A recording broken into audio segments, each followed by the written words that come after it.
피곤하면 입술이 갈라지는 현상이 많이 생겨요. 저 같은 경우도 자주 나타나고요. 이 입술을 갈라지는 거를 좀 해결할 수 있는 방법이 없나요?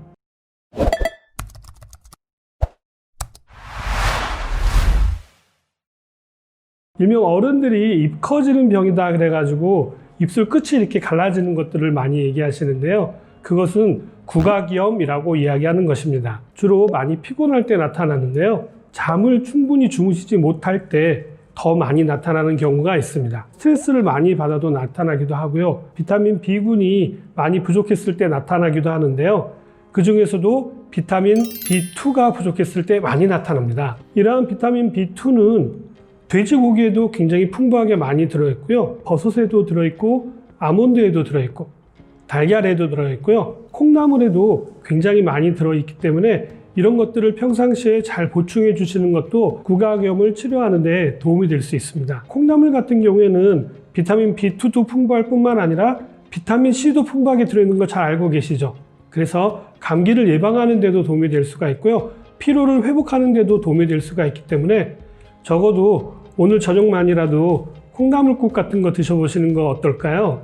비타민 B2가 많이 들어있는 음식을 드시는 것도 굉장히 중요하지만 충분한 숙면을 취하시는 게 사실은 굉장히 중요합니다. 숙면을 취하지 못하게 됐을 때 피로도가 높아지게 되고요. 이렇게 피로도가 높아졌을 때 비타민 B2 소모량이 우리 몸에서 굉장히 증가하기 때문에 비타민 B2도 많이 드셔야겠지만 충분히 숙면을 취하는 것도 굉장히 중요합니다. 피곤하면 입술을 갈라지는 거는 좀 참을 수 있을 것 같은데 그 입술 안에 생기는 그 하얀 거 있잖아요. 그 하얀 거는 그러면 또 왜 생기는 거예요? 굉장히 많이 피곤하셔서 굉장히 많이 짜증이 나신 것 같은데요. 그런 것들을 뭐라고 얘기하냐면 구내염이라고 얘기합니다. 구내염이라고 하는 건 말 그대로 입 안에 염증이 생기는 것들을 이야기하는데요. 가장 대표적인 게 혓바늘 돋아보신 적 있으시죠? 그것도 구내염의 일종입니다. 바이러스라든지 세균의 감염에 의해서 일어나는 경우가 굉장히 많은데요. 이런 것들은 뭐 이렇게 죽을 만큼 힘들거나 어려운 일들은 아닌데도 불구하고요. 계속 입안에 있다 보니까 거슬리게 되고 신경 쓰이게 돼서 굉장히 짜증이 나는 그런 증상 중에 하나가 바로 구내염입니다. 잘 치료가 되지를 않아요. 그래가지고 최소한 일주일 이상 가는 경우가 사실은 굉장히 많거든요. 그래서 굉장히 많이들 힘들어 하시는데요. 구내염이 생기는 가장 큰 이유 중에 하나는 면역과 직결되어 있다는 사실이죠. 면역력이 떨어지게 되면 이런 구내염이 발생하기가 굉장히 쉬워지고요. 구각염과 비슷하게 피곤하게 되거나 숙면을 잘 취하지 못할 때 많이 나타날 수가 있습니다. 그 밖에도 비타민이나 미네랄이 부족해도 구내염이 나타날 수가 있는데요.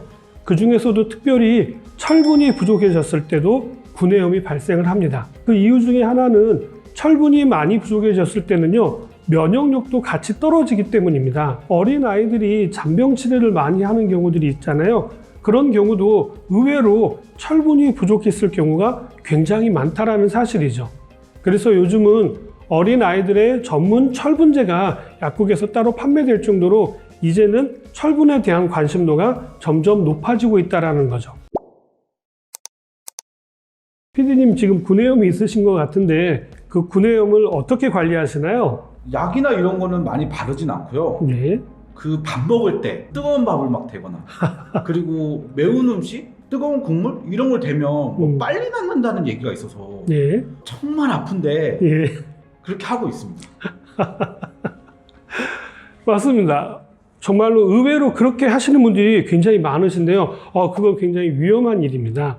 왜냐하면 앞에서 말씀드렸던 것처럼 세균이나 바이러스의 감염에 의해서 일어난다고 하다 보니까 그런 것들을 뜨거운 걸로 막 이렇게 지져서 없애야 된다라고 생각하고 막 그렇게 고통스러운 걸 참고 계시는데 절대로 그렇게 하시면 안 됩니다. 그렇게 뜨거운 것들을 우리 입안에 대다 보면 우리 입안에 있는 세포 자체도 열에 의해서 죽게 돼 있습니다. 그래서 화상을 입게 되면 오히려 더 많은 바이러스나 박테리아들이 감염되기가 훨씬 쉬워진다는 사실이죠. 그거는 민간요법 치고도 너무 잘못된 민간요법이기 때문에 절대로 따라하시면 안 되고요. 구내염은 관리하기가 사실은 굉장히 까다롭고 어렵기 때문에 가까운 약국에 가셔서 약을 처방받으시는 것들을 권장해 드리는데요. 요즘은 입안에 붙이는 그런 약도 있고요. 또 바르는 약도 있기 때문에 그런 것들을 활용하시는 것들을 적극 권장해 드립니다. 하루 이틀만 해도 금방 호전되는 것들을 느낄 수가 있는데요. 그냥 이렇게 민간요법을 하신다든지 아니면 그냥 시간이 지나면 낫겠지라고 방치하시게 되면 짧게는 한 일주일, 길게는 뭐 한 열흘 넘도록 고생을 하실 수가 있기 때문에 꼭 약을 바르시거나 아니면 붙이시는 것들을 권장해 드립니다. 바르시거나 붙이실 때 주의하실 점이 있는데요.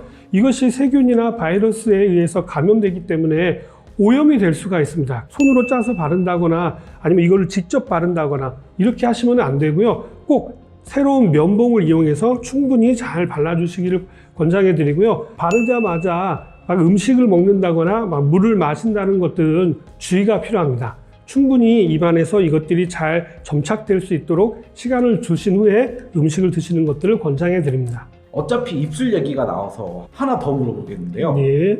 그 입술에 물집 잡히는 것들은 왜 그래요? 구순포진이라고 하는데요. 피드님이 입술에 대한 불만이 굉장히 많으신 것 같은데요. 이러한 구순포진은 일반적으로 헤르페스라고 많이들 이야기하는 것입니다. 주로 입술이나 입술 주변에 이렇게 물집이 잡히는 것들을 얘기하는데요.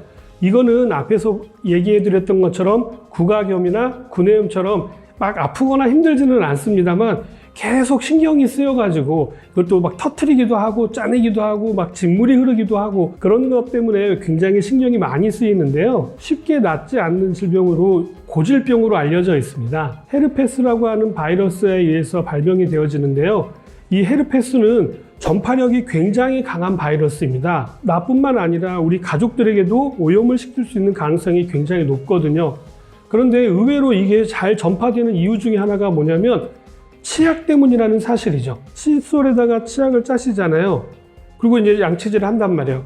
그리고 그것들 놔두고 다시 또 그것들을 활용해서 또 양치를 하는데 이 치약을 다른 사람들도 가족들이 다 같이 옮겨서 쓰다 보니까 같이 헤르페스에 감염이 되어지는 일들이 벌어질 수 있다는 거죠. 그래서 이렇게 구순포진이 생겼을 때는 치약도 가급적이면 따로 쓰시는 것들을 권장해 드리고요. 또 수건도 따로 쓰시는 것들을 권장해 드립니다. 헤르페스 하니까 조금 뭔가 아시는 분들은 헤르페스? 이거 옛날에 성병이라고 배웠던 것 같은데 이렇게 들으신 분들 계시죠? 성병도 이 헤르페스 바이러스에 의해서 발병되어지는데요. 입술에 나타나는 헤르페스와 성병으로 나타나는 헤르페스는 좀 다릅니다. 입술에 나타나는 헤르페스를 헤르페스 1형이라고 얘기하고요. 성병으로 나타나는 것은 헤르페스 2형이라고 이야기합니다. 그래서 혹시 구순포진이 났다고 해서 혹시 저 사람 성병 걸린 거 아니야? 이렇게 오해하실 것 같은데 그런 오해는 하지 않으셔도 괜찮습니다. 오늘은 입술 때문에 고생하시는 분들을 위해서 입술에 관한 3가지 질환에 대해서 말씀드렸는데 어떻게 좀 도움이 되셨나요? 구각염도 구내염도 구순포진도 가장 기본적으로 피곤하면 많이 나타날 수가 있기 때문에 충분히 숙면을 취하시고 그리고 비타민 같은 것들을 잘 보충하신다면 충분히 극복하실 수 있으실 것입니다. 저는 다음 시간에 좀 더 좋은 내용 가지고 다시 찾아뵙도록 하겠습니다. 감사합니다.